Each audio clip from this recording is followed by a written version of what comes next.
All right, readers, here we are today in our blue reading book, continuing our stories with Carla and Edna. We are today on lesson 28. So pause and take a moment to get yourself to lesson 28 in your book. Make sure you have your finger or bookmark ready to track our work with us. Ready? All right. Find column 1. All the words in column 1 are compound words. The first part of each of them is underlined. We're going to put those two words together to make a new word. Word 1, up and right make right, upright. Word 2, over and turned make correct, overturned. 3, any and one make excellent, anyone. Number 4, a and loud make a loud, right? Aloud. Right now we just read the words aloud. Let's do that column aloud the quick way. Back up to 1. Here we go. On my snap. Upright, overturned, anyone, allowed. Great job. Let's go to column 2. All the words in column 2 have more than one syllable also, but these are not compound words. The first syllable of each word is underlined. Listen carefully. Word 1, just the underlined part. Now what's the whole word? Good. Tangle. A tangle is a mixed up mass. If your hair is tangled, like mine often gets very tangled and messy, it means it's not all combed in the same direction. Right? You can also have a tangle of vines, which means a mix up of all kinds of vines all over. What about a mixed up mass of string? We would call that a tangle of string. Word 2, underline part. Whole word. Right, gallons. Number 3, a gallon is a unit of measurement that is equal to 4 quarts. There are 4 quarts in a gallon. One of those large jugs of milk maybe you have, right, is a gallon of milk. Word 3, underline part. Whole word. Good, ignore. Don't ignore this work. It's important that we work with the vocabulary words. Number 4, underline part. Whole word. Good, strangest. Number 5, the underline part. The whole word. Excellent, bending. 6, underline part. Whole word. Well done, crowded. Scholars, for both bending and crowded, bend and crowd are the base words, or root words, and the ing and the ed are the suffixes that have been added onto them, making bending and crowded. Let's do column 2 the quick way. Get ready when I tap my head. Tangle, gallons, ignore, strangest, bending, crowded. We're up to column 3. Column 3. What word is word 1? Right, faint. If something is faint, it is very hard to see. A faint sound is a sound that is hard to hear. So if there's something you can hardly see, it's a faint image of something, right? So if you faintly can see something, right, you can sort of see it, maybe an outline of it, a blob of it, but you can't quite make out what it is. That's seeing something faintly. That's different than if you faint, although they're spelled the same. Word 2 is hind. What word? Hind. Right? The dog hurt its hind leg. Word 3, tearing. What word? Good. Word 4, practice. What word? Excellent. We're practicing right now. Word 5 is terrible. I don't mean word 5 is terrible. I mean word 5 is terrible. What's word 5? Yes, terrible. Word 6 is driven. What word? Good. Word 7 is groove. What word? Groove. Reminds me of one of my favorite Disney movies, The Emperor's New Groove, where he gets turned into a llama. If you haven't watched The Emperor's New Groove, you should try to find that when you have some free time and watch it. Column 3, the quick way, back to the top. Here we go. Get ready when I touch my ear. Faint, hind, tearing, practice, terrible, driven, groove. Well done. Scholars, if you want to practice those words or feel like you had any trouble, press pause for a moment and read through those vocabulary words again. All right, we are moving to part B. So part B in your story, we're going to continue our work with Edna and Carla today. Everyone touching the title?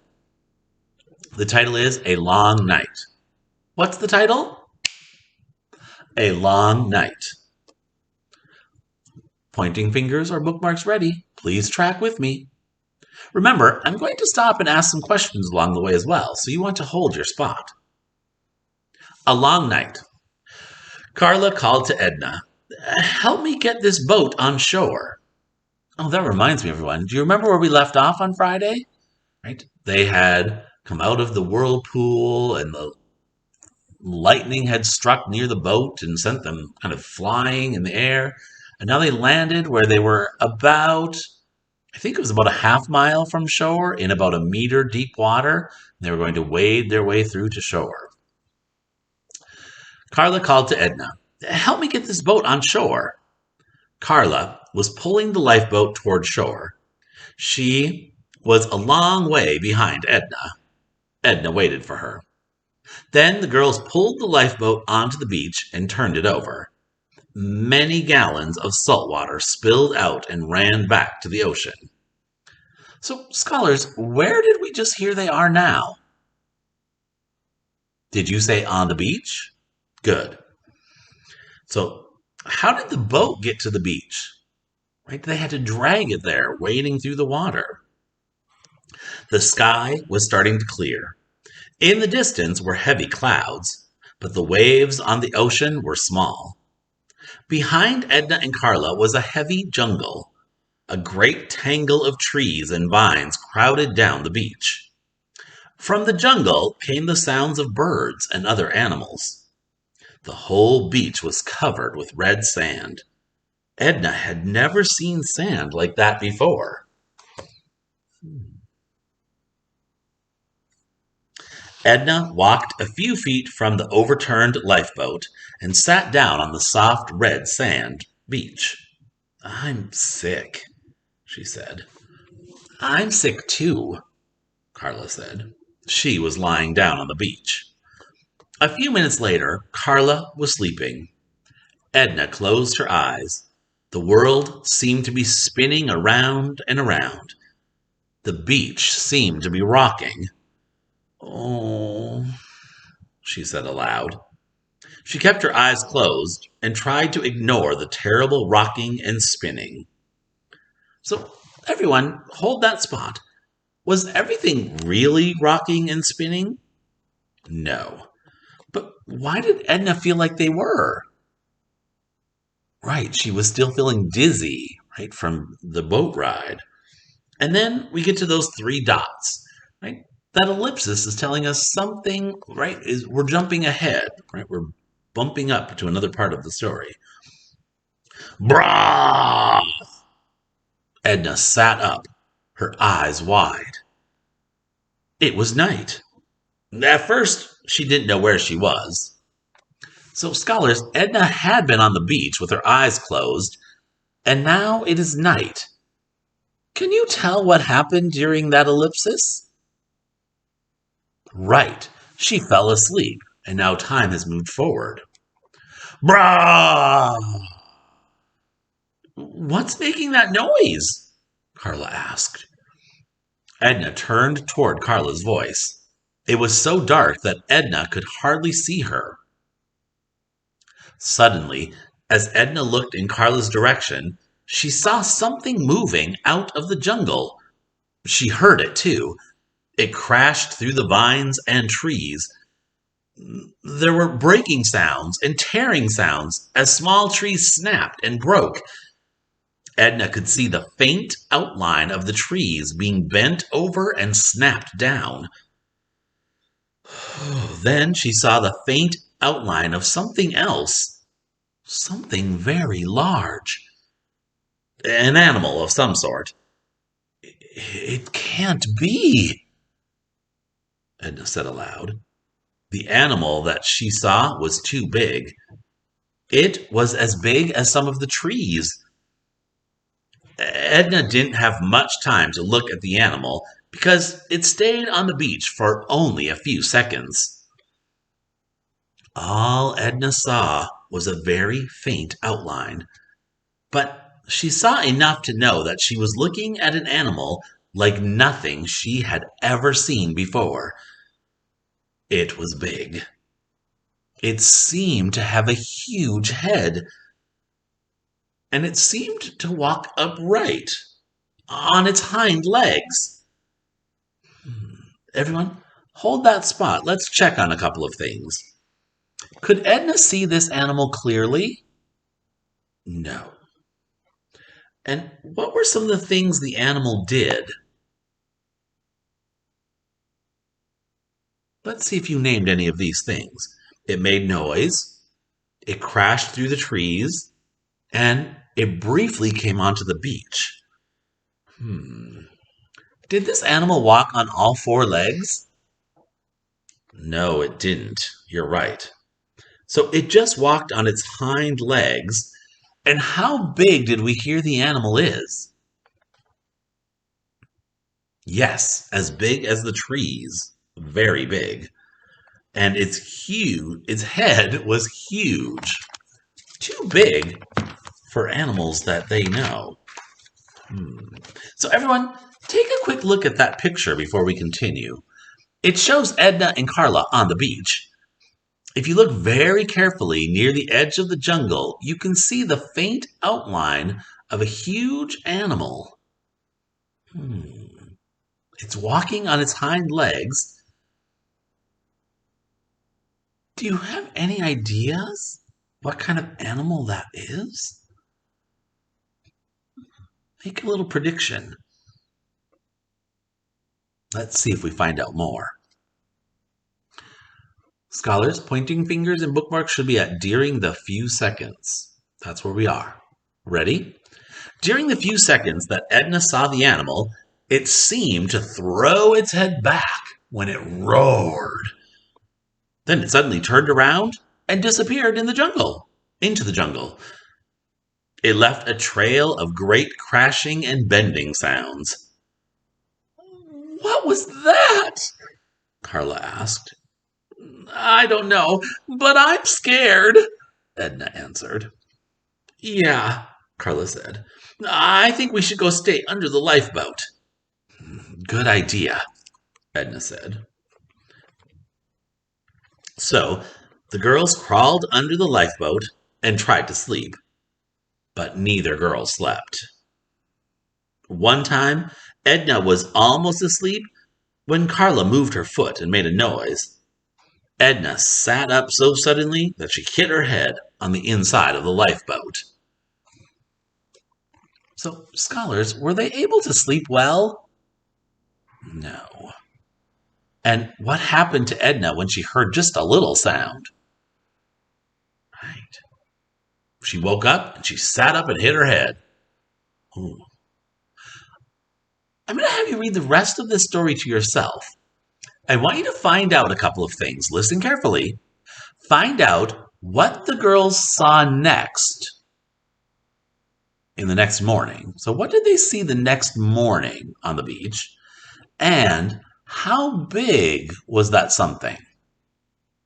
So press pause, read the last little bit of this story to yourself, and then let's see if you have the answers to my questions.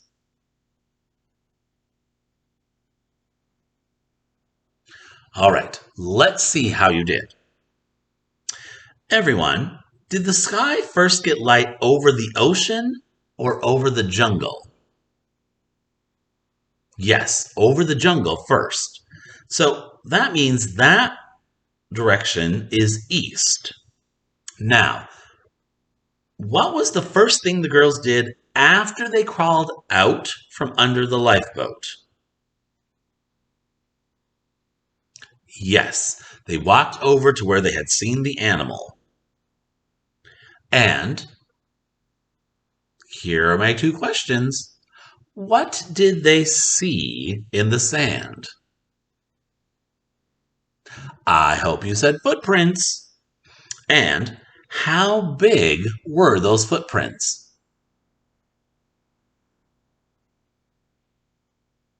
A yard long. So, scholars, a yard is 3 feet. So, if you have a ruler, right, set your ruler down 3 times, right, bloop, bloop, bloop, that's 3 feet. That's a yard. Or if you have a tape measure, right, measure out 3 feet and see how long that is. That's how big the footprints are, a yard long. I want you to make sure you have a good sense of that. All right. Then, scholars, remember, I'd like you to join me now at your packet for today.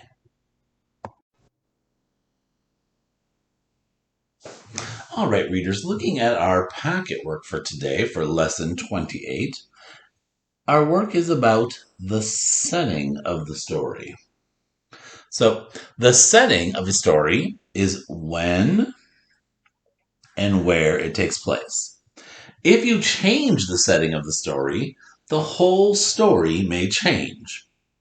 Let me give you an example, right? If the story of the 3 little pigs, right, took place in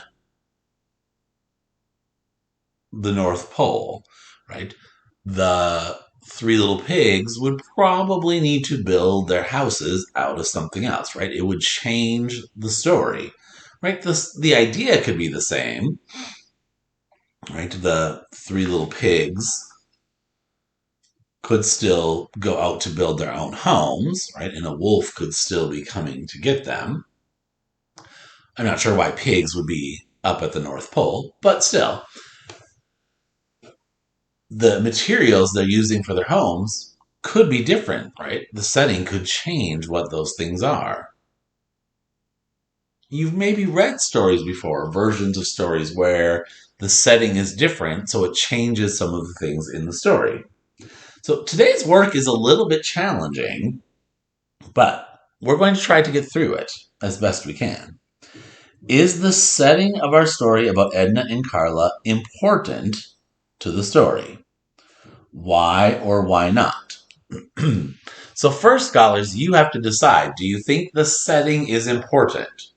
Right? The island that they're on, right? That they were on this ship, they're now stuck on this island or exploring this island. Is that an important part of the story? You have to decide if you think it is or if you think it is not. It's okay to think either way, right? Because you're going to explain why you think that way. So there's not a right answer of being yes, it's important, or no, it's not. You get to decide that. So you could write, it is not important because, oh, my favorite word, scholars, dot, dot, dot, right? As long as you explain why you think it's not important.